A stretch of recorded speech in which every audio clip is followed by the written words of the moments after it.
is Emma Sasic. I'm in Next Hello. Best Picture. Kristin, how are you? I'm very well, thank you. Thank you so very much for your time. I'm sure this is a very exciting time for you. I know it's been a few years since the film initially premiered. How are you feeling about finally having it out in the world? Well, I'm really happy and very I feel very tenderly towards this film, and I'm very proud of it. I'm proud of our work together, and I just hope it finds its audience where it should, in cinemas. Yes, of course, this is a very personal story to you in a number of different ways. And it is also your first time stepping behind the camera in a director-writer role. I would love to know a little bit about that decision to make that switch, so to say. Although you do everything in this film. Did Yeah. Was it because you personally wanted to tell this type of story, or did you just have a desire to try something different with filmmaking? Well, it's a bit of everything. Yeah, I've been wanting to make a film for quite a while, a few years now, and had various projects that hadn't come through or whatever. And then I got caught up with thinking about my family and my memories of my father and my stepfather, and was very interested in making little animated films of those memories.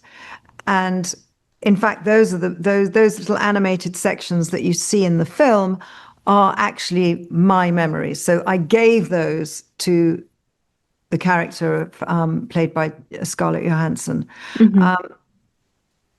And I think that, I'm grown up now. I'm not so troubled by these stories anymore. I'm very comfortable with them, and I feel that it's easy for me to share them, especially now that I realize that so many other people have had similar experiences, who have lost a parent, lost a sibling, have met with death at a very, very young age.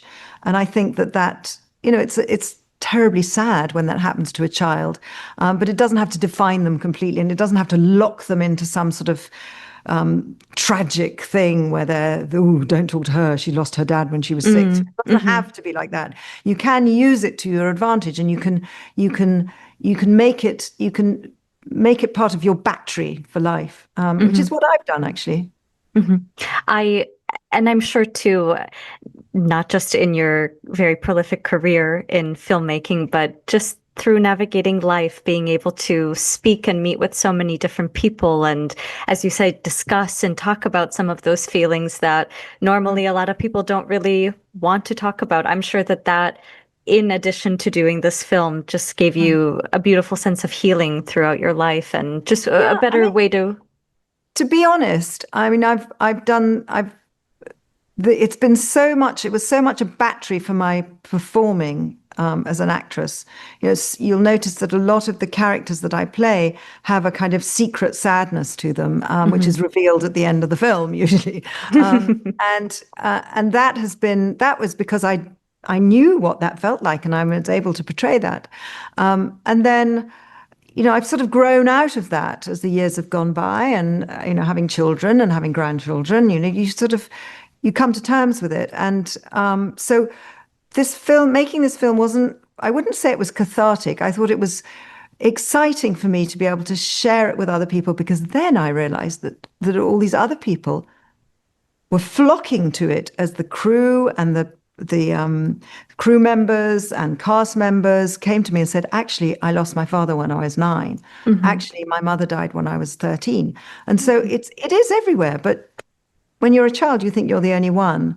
So it was really nice for me to be able to make this film and to sort of give it to everybody, if you sort of mean, to be able to share it with all these other people who haven't perhaps been able to express their sadness. Yes, with time, we learn so many of Yeah, our experiences are universal yeah, experiences. totally, totally. Um, you obviously know the feelings associated with the daughters in this film, of course, as you noted with Catherine. But I'm sure you got to put yourself in your mother's shoes in your role in this film in a way. Did you feel that, I don't know, that gave you a new perspective on this story and this issue?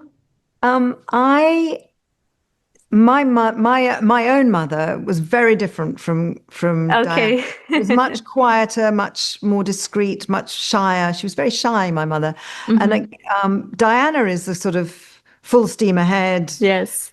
battle axe, really. I really enjoyed playing her. She was great. I didn't want to play her in the beginning. I wanted somebody else to do it, but because of production, whatever, I ended up having to do it. But it was it was it was really fun to play this sort of ideal mother. I mean, Hmm. Diana for me is the ideal mother. If I could have a mother like that, I would. If I had to give someone a mother, I would give her like that. I think she's great. And I mean, just the setting. It's just to talk about the setting and where this film and where she lives, gorgeous, but such a firecracker, such a Yes, personality. I mean, the yes, whole yes. package. Yeah. No, she's really good fun, and she knows what she wants. And she knows that she's found love in this man who perhaps isn't the most spectacular, but he's kind and he's generous and he's sweet and he loves her. And Hmm. that is the most important thing. Um, Yes.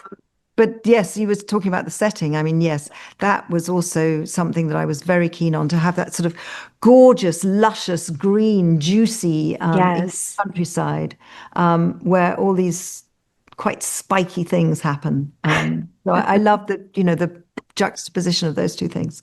I agree. Yes, you found one of the most coziest cottages I think we have seen in cinemas. Yes, it's true. And True. I also love I saw an interview that you did with CBS Sunday Morning where you did talk about your love of French culture and living and speaking the language. And I so love that you got to incorporate that in this film too. Yes. Was that as you were writing and really crafting up this film, was that really something that you strive to include in one way? I mean, I think it's funny because I think it's sort of crept in, really. I thought we were Mm. making a very English film, but actually it's quite a French film in many ways. And my double culture, if you like, the French part of me, certainly, sort of wanted to be listened to. And so we have this beautiful French song. We have this wonderful French actor Yes. who people know from Call My Agent, Hmm. and we have this, and there's something a little bit French about the way it's filmed, French Canadian DOP. There's a lot of sneaking French stuff in there in the back through the back door, And smuggling I it in. Yes. And I suppose with the time that I have left, I did want to touch upon the graveyard scene that you get to share with all of the daughters and just the conversation and the I guess the themes that come through very much do seem very natural and real to life and maybe something that you have talked about with people in your personal life. Can you tell me a little bit about crafting that scene and maybe how much of it was taken from your own personal? I don't think it's taken from personal experience, but it is taken from me and my co-writer kind of working out what needs to be said at a Mhm. certain point. Mhm. And I wanted to I sort of stepped back from that because my brain just went "Ugh," and couldn't quite cope with the idea of having to produce an important speech that wasn't pompous. True. And and so I gave that job to him. I said, go away and write something. Go away and write something good. And he did. And he did. And so, yeah, he's really responsible for that. That's my co-writer, really. Hmm. So it's quite difficult to write something when you know that your character is going to be the one saying it. Hmm. So it was all, yeah, it was quite complicated that. But It's it a good works really well. I'm really proud of that scene. It works really yes. well. Yes. I mean, into for those of us who have lost loved ones, it's very easy, and we do want to remember them as these giants and these greats, but all humans come with flaws, no matter who they may be. So it was a wonderful reminder to Yeah, to yeah, yeah, remember that. yeah. Um, with the few seconds I have left, do you have plans to direct and write future films? Because I mean, this is a wonderful entry. I have plans. Whether other people have plans to let me do it is another thing, but I have plans. Okay, good. Cross our fingers and hope to see you some more. Thank you. Thank you very Well, much. Thank you so much, very much for your time. It was a pleasure to chat with you, and I hope you enjoy the rest of your day. Thank you. Lovely talking to you.